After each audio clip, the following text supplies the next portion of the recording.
PM किसान रो आगामी किस्ती टंका को अपेक्षा करिसेंती कि जानंतु केबे आसीबो एभली जांच करंतु टाटस। प्रधानमंत्री किसान सम्मान निधि योजना पीएम किसान योजनार 20तम किस्ती खूब शीघ्र चाषी बैंक अकाउंट को आसीपारे।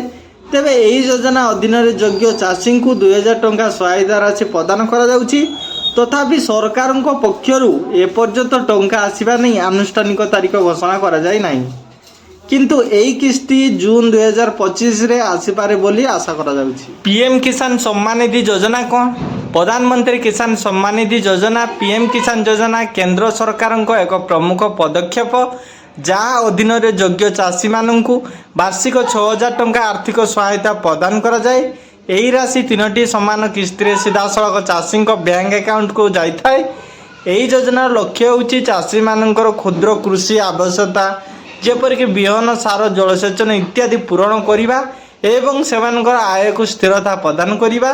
यही योजना अधीन प्रत्येक किस्ती 2000 टंका पठा जाए।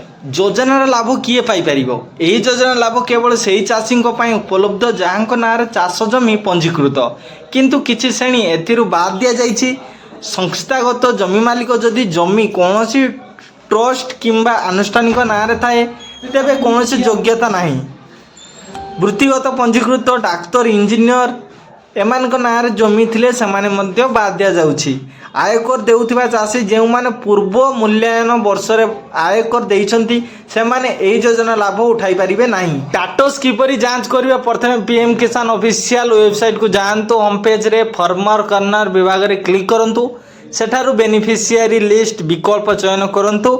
एबे फॉर्म में आपनकर राज्य जिला ब्लॉक एवं ग्राम विवरणी पूरण करंतु। तापर गेट रिपोर्ट बटन उपर क्लिक करंतु। या परे आपनक स्क्रीन रे आपनक गाँर समस्त हिताधिकारी चाषी तालिका दिया जिवो।